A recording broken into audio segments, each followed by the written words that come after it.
Hi there, and welcome to yet another exciting edition of Comexposed. My name is Eugene Ramirez.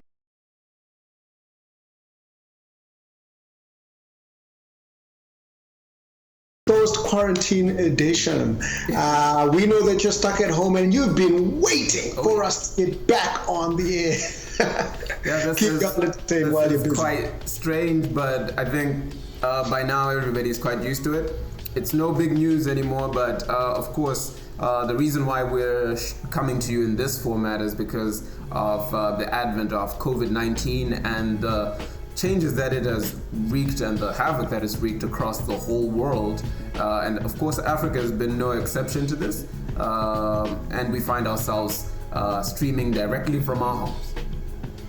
Yeah, this has been the status quo for the last 20 plus days for most nations. A lot of countries started off with 14-day quarantines, followed by 21-day quarantines, and have gone on to add days onto that. I know Canada is even on its third adjustment to the quarantine length, and we know South Africa has added, and even here in Zimbabwe we've added a few days. So looks like we're all going to be home for quite some time. Yeah. So whilst you're at home, this is just a reminder, do stay safe. Make sure you are following national guidelines within your country. That the governments are usually trying their best to make sure they create solutions suited for where you're at and the people. Do follow the guidelines and stay safe. Keep the people, your loved ones, safe with your actions as well. And it's best just to stay out of harm's way. No need to get yourself into an unnecessarily compromising situation. Yeah. Just stay safe. Yeah, that's right. Follow all of the World Health Organization's guidelines. Remember to wash your hands, keep that social distance thing going, and go out only when it is absolutely, without a doubt, necessary. But yeah, better safe than sorry. Stay at home.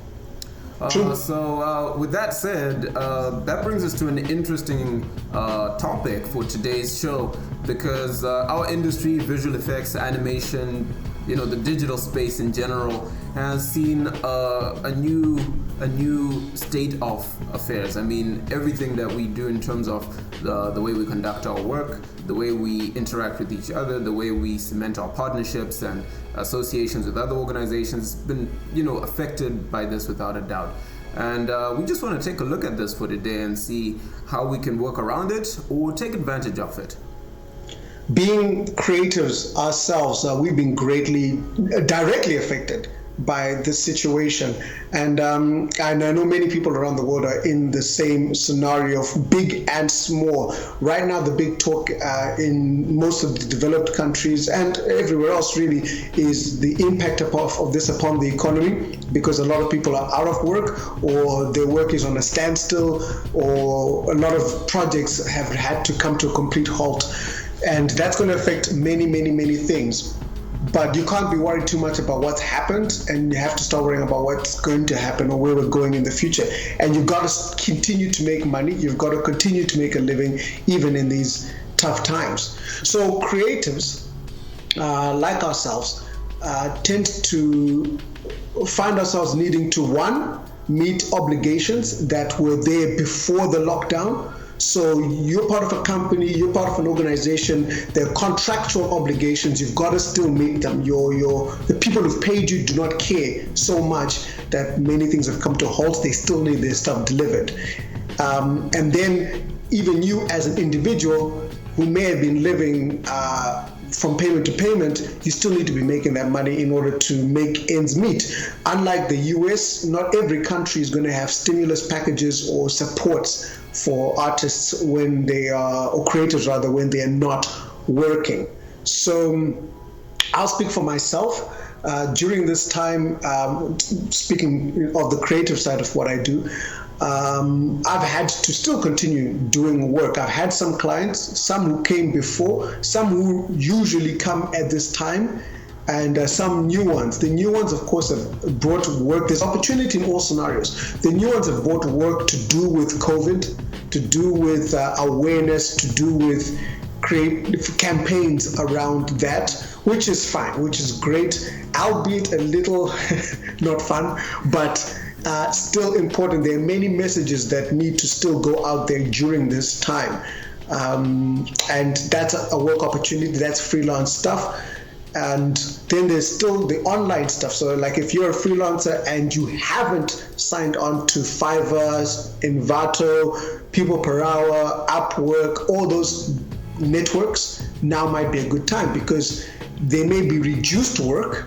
People aren't trying to make, flyers for the next block party or anything, and they're certainly not making flyers for restaurants. They're not doing that. But it doesn't mean that someone isn't working on their short film project and still wants to have their storyboard done.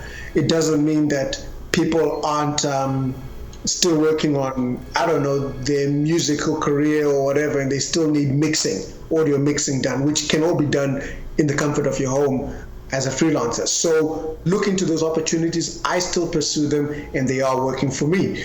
How about you? You actually work in a much larger studio with more people and a different range of clients. So how are things going on your side? Yeah, I think that leads us to a discussion about small studios across Africa right now. I think I represent one.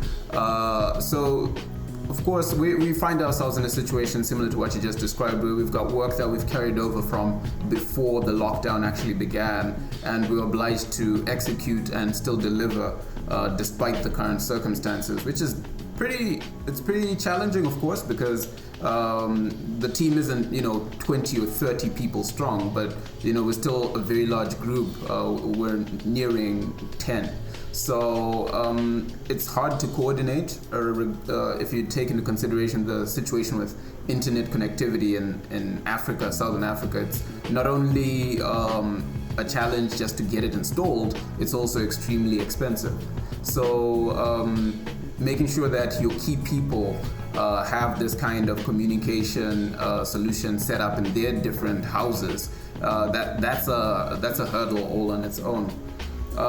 There are less obvious challenges, such as the hardware that we need is very unique to our area of specialization, which is visual effects and animation. And you just don't pick up a laptop or use your home Dell or HP and just start banging away at Maya or Toon Boom or whatever you're using. We have very specific types of workstations which make that kind of work easier and faster. So without that and everybody working from home, it becomes extremely daunting to deliver. And then I think the one area that has been hit the hardest actually covers what we're doing right now, creating original content. Because we no longer have the luxury of calling together a crew, setting up cameras on set, having 6 or 7 people all gathering around Tino and Eugene while we shoot the Comexposed show. So those are some of the areas that have been hard hit, and I can imagine what it's been like for larger, more established studios, the medium to large scale studios across Africa. But in our case, it's interesting what will happen when we finish the quota of work that we're doing before the lockdown. We'll be entering into no man's land almost. But here we are. We're making do with the hardware scaling that we can enforce. That is, working with the hardware that we can move around without the risk of damage or loss or that kind of thing. So there's a lot of trimming down, streamlining things, streamlining processes, and of course using different types of software tools to enhance communication, even though things are really hard. Like that's a very good point that you made earlier regarding teams having to use equipment that they would normally use within their studio setups. I work for another firm unrelated to the arts per se, and one of the biggest problems that we had was getting people to work remotely, and depending on where they're living, it can be risky to give them a $2,000 machine to take home. And it's just an issue. Even getting some of our critical staff to have internet connectivity.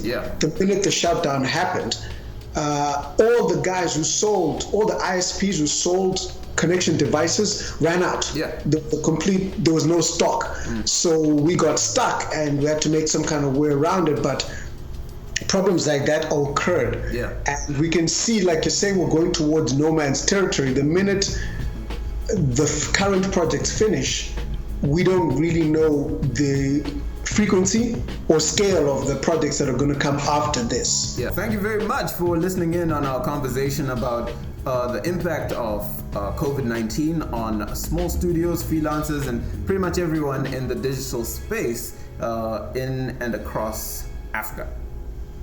We want you to know that this scenario, this situation won't be forever, but it could be for a while. But during that time, always look for the opportunities. In everything, there's always an opportunity to do something or do it a different way from the way you've done it prior. This could be the opportunity to switch up and really improve how your businesses function.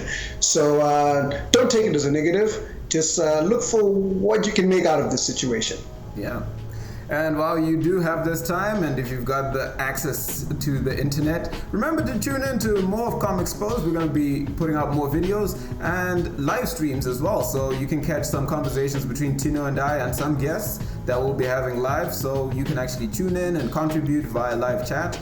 And you can look out for those on our Instagram, our Facebook, and Twitter, and we'll keep you updated. But for today, thanks for joining us, and we'll catch you for another exciting episode of Comexposed Quarantine Edition.